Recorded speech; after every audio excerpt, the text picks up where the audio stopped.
시청자 여러분 안녕하십니까? 행복한 미래를 여는 방송 복지TV 뉴스입니다. 2015 보치아 서울국제 오픈대회가 개막한 가운데 우리 선수들 첫 경기부터 우승을 차지하며 보치아 최강국으로서 명예를 지키기 위한 출발을 알렸는데요.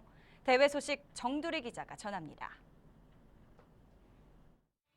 2015 보치아 서울국제 오픈대회가 지난 18일 올림픽공원 내 SK 핸드볼 경기장에서 개막해 오는 23일까지 6일간의 열전에 돌입했습니다. 국내에서 처음으로 열리는 보치아 국제대회인 보치아 서울국제 오픈대회에는 14개국 100여 명의 선수들이 출전한 가운데 한국 국가대표 선수단은 올림픽 7연패 기록을 앞세워 이번 대회에서도 선전을 기대하고 있습니다. 특히 2016 리우 장애인올림픽 출전을 위한 랭킹 포인트가 주어지는 이번 대회는 올림픽을 1년 앞두고 열리는 만큼 치열한 경쟁이 전망됩니다. 지난 19일 본격적인 경기가 시작된 가운데 BC1-2 단체전에서 한국은 일본을 상대로 만나 10대 3 여유로운 승리를 거두며 순조로운 출발을 알렸습니다. 대회 첫 경기에 한일전이라는 부담까지 더해졌지만 한국 선수들은 높은 집중력으로 경기를 이끌었습니다. 1엔드에서 먼저 2점을 얻어내며 득점을 이어간 한국. 4엔드에서 표적구를 넘기려던 공의 기술이 성공하지 못해 점수를 내주기도 했지만 침착한 경기 운영 능력을 발휘해 흔들림 없는 승리를 만들었습니다. 네, 첫 경기마다 조금 긴장하고 들어갑니다. 예. 막혀져 있어서 그거를 뛰어넘으려고 한 건데 이게 좀 잘 안 되다 보니까. 첫날 경기를 승리로 시작한 보치아 국가대표 선수들. 보치아 최강국이라는 이름을 지키기 위한 선수들의 열전은 23일까지 계속됩니다. 복지TV 뉴스 정두리입니다. 어린이집 아동학대 방지 대책의 일환으로 여야가 합의한 보육교사들의 처우 개선 지원 예산이 이번 추가 경정 예산 심사에서 반영되지 않은 것으로 나타났습니다. 정유림 기자가 보도합니다. 어린이집 보육교사 폭행 사건이 사회적 파문을 일으키자 당정은 아동학대 방지를 위한 대책을 내놨습니다. 4월 말 국회를 통과한 영유아 보육법에는 모든 어린이집에 CCTV를 설치하고 보조교사와 대체교사를 배치하는 등 보육 환경을 개선하기 위한 방안이 다수 포함됐습니다. 이렇듯 법적 근거가 마련됐지만 보육교사 처우 개선에 관한 사항은 다시 정부의 관심 밖으로 밀려났습니다. 올해 추경 예산안에 아동학대 근절 대책으로 어린이집 CCTV 설치 예산 272억만 편성됐을 뿐 보육교사 처우 개선 예산은 단 한 푼도 반영되지 않은 겁니다. 복지부가 최종 제출한 예산에는 그 보조교사와 대초교사 예산 추경안이 아예 빠져 있었고요. 그리고 2016년도 예산도 마찬가지로 아까 말씀드린 대로 이제 보조교사에 대한 예산은 아예 그 상정이 안 돼 있는 이런 상황이라서 정말 복지부가 의지가 있는 것인가라고 하는 것을. 복지부는 애초에 보육교직원 인건비와 처우 개선비를 합쳐 모두 590억여 원을 편성할 계획이었지만 이마저도 모두 빼버렸습니다. 현장에서는 CCTV 설치 같은 처벌 강화만으로는 아동학대 근절을 위한 대안이 될 수 없다고 말합니다. 현장에서 감시의 렌즈로 들이댄다고 현장이 바뀌지 않고 신고 의무자거든요. 그래서 그 신고 의무자로서 행위를 할 수 있는 정책들이 꼭 마련되어야지 된다고 생각을 합니다. 그래서 교사대 아동 비율을 획기적으로 축소를 해야지 되고요. CCTV에 갇혀버린 정부의 아동학대 대책. 국가가 책임져야 할 보육 문제를 뿌리는 놔두고 잔줄기만 건드리는 건 아닌지 제대로 된 진단이 시급합니다. 복지TV 뉴스 정유림입니다. 아시아 태평양 지역의 장애 청년들이 한자리에 모여 장애인의 권리와 장애 관련 문제에 대해 함께 고민하고 답을 찾는 자리가 마련됐습니다. 현장에 박광일 기자가 다녀왔습니다. 아태 지역 장애 청년들이 살아온 이야기를 나누며 교류할 수 있는 소통의 장이 마련됐습니다. 한국장애인재활협회는 지난 17일 여의도 이룸센터에서 제2회 국제장애 청년 컨퍼런스를 열었습니다. 이날 컨퍼런스에서는 아태 지역 장애 청년들이 발표자로 나와 장애와 삶, 그리고 비전이라는 주제로 삶의 이야기를 풀어냈습니다. 저는 학교에 들어갔습니다. 그리고 공부를 열심히 했습니다. 다른 사람처럼 똑같이 공부할 수 있다라고 하는 것을 보여주었습니다. 또 누구는 정말로 영감이 되는 본보기야라고 얘기를 하기도 했습니다. 특히 이날 컨퍼런스에서는 한국의 장애 청년도 나와 한국의 현실을 전하기도 했습니다. 이라도 이동을 해야 되는데 이동을 하려면 이제 버스가 있어야 되는데 저산 버스가 없어가지고 출근을 못하는 경우가 발생을 할 수도 있고.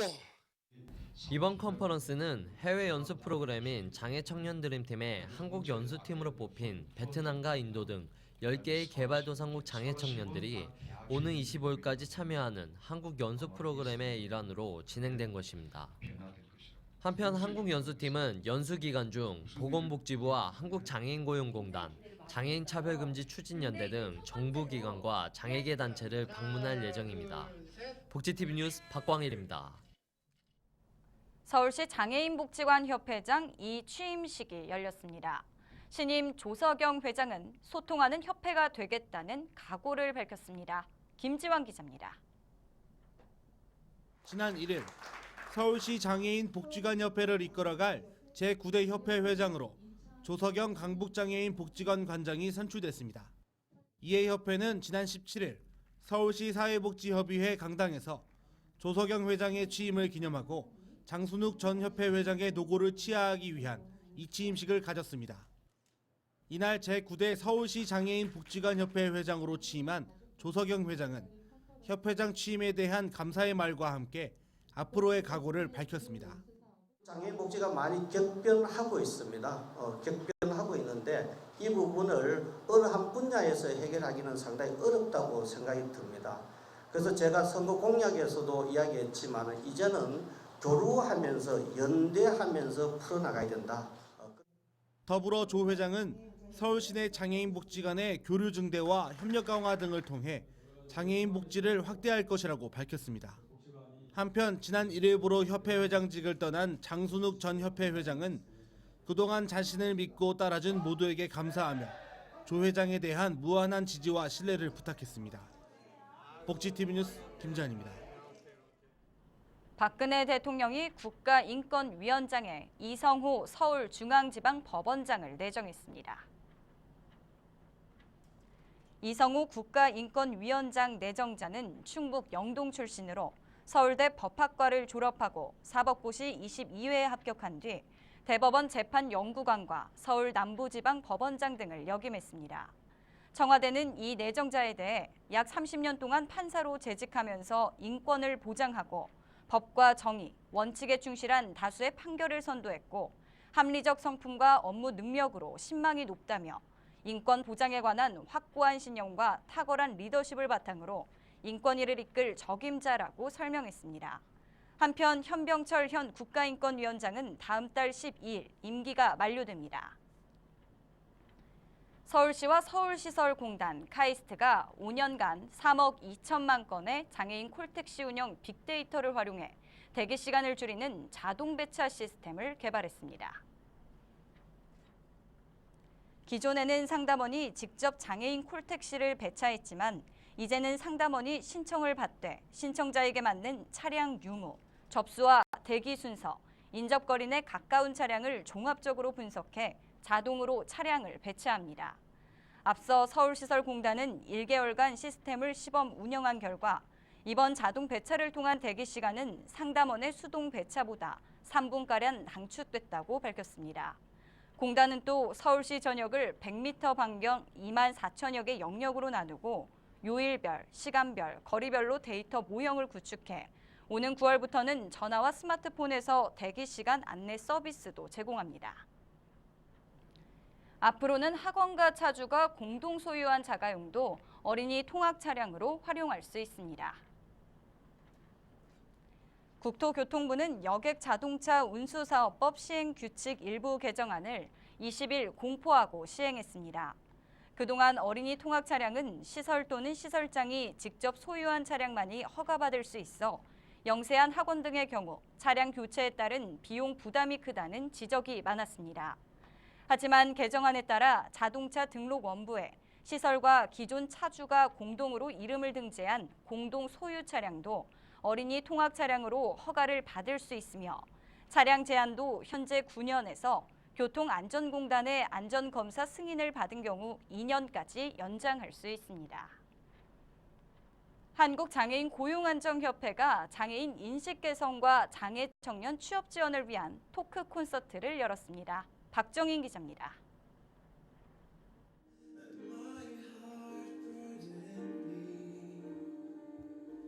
휠체어 현대무용가로 알려진 김용우 씨가 세상을 향해 비상하는 듯한 동작으로 관람객을 매료시킵니다. 한국장애인 고용안정협회가 서울시청에서 장애인 인식 개선 토크 콘서트 희망충전을 개최했습니다.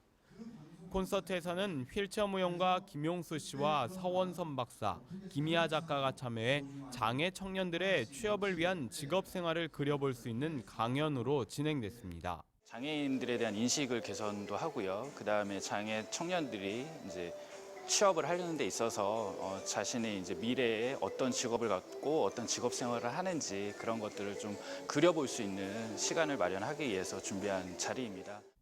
한편 토크 콘서트에서는 장애가 있는 청소년과 취업 준비생, 학부모 등 장애인 인식 개선과 취업 지원에 관심을 갖고 찾은 사람들로 인산인해를 이뤘습니다. 복지TV 뉴스 박정인입니다.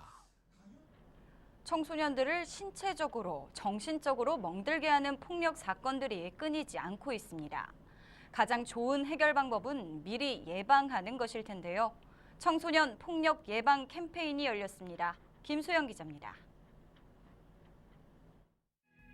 갈수록 심해지는 청소년 폭력 문제에 대해 학생 스스로가 주체가 되어 학교 폭력 예방에 앞장설 수 있도록 하기 위한 교육 행사가 열렸습니다. 학교 폭력, 또 성폭력, 가정폭력, 정부가 또 다 책임지지 못하는 사각지대의 어떤 그런 좀 위험한 것들을 또 학생들에게 교육시키고 안전을 고취시키자 하는 그런 취지입니다. 시사연합신문이 주최하고 경찰아동 청소년 안전협회가 주관한 이날 행사에는 홍익표 국회의원을 비롯한 내외빈이 참석해 청소년 폭력의 심각성에 사회 모두의 관심이 필요하다고 당부했습니다. 그런 예방을 하는 데 있어서는 학생들의 노력, 본인들의 노력도 있겠지만 더 크게 보면 가정, 그다음에 학교, 그리고 우리 사회가 이 3자가 함께 그 길을 모색하지 않으면 굉장히 어렵지 않을까 생각하고요. 이날은 태권도 시범 등 다양한 공연과 청소년 폭력 예방 단체인 푸른나무 청해단의 교육이 이어졌고 공로패와 모범학생 상장 수여식이 함께 진행됐습니다. 복지TV 뉴스 김소연입니다.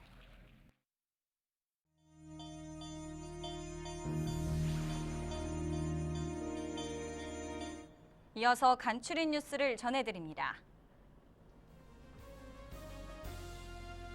제25회 대한민국 장애인 문학상과 미술대전의 작품을 공모합니다. 한국장애인 문인협회와 한국장애인 미술협회가 함께하는 이번 공모전은 문학상의 경우 산문과 운문으로 나뉘어 8월 18일부터 25일까지 접수받고 미술대전은 회화와 서예 부문으로 나눠 8월 21일부터 25일까지 접수받습니다. 작품 수상자는 10월 중 발표되며 자세한 내용은 각 협회로 문의하시기 바랍니다.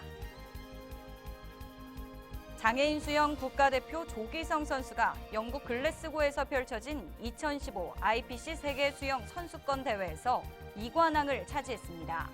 조기성 선수는 지난 13일 200m 우승에 이어 지난 16일 남자 100m 자유형에서 세계 선수권 대회 신기록인 1분 22초 85를 기록해 대회 2관왕에 올랐습니다. 내년부터 대학의 기숙사비를 현금으로 분할 납부하거나 카드로 내는 것이 가능해집니다. 교육부는 먼저 오는 2학기부터 순천대 기숙사 등을 대상으로 시범 운영하고 문제점을 보완한 뒤 내년부터 전국의 대학을 대상으로 늘려나간다는 계획입니다. 춘천시 여성단체 협의회에서 주최하는 제16회 춘천 여성대회가 지난 17일 강원정보문화진흥원 창작개발센터에서 열렸습니다. 이날 대회는 최찬희 여성단체 협의회 회장, 최동용 춘천시장, 김영일 시의회 의장 등이 참석한 가운데 전 여성협의회 회장에 대한 감사패와 이임 여성단체장 공로패 전달을 비롯한 다양한 축하 공연이 펼쳐졌습니다. 이야기가 있는 시간, 오늘의 영상 함께 보시죠.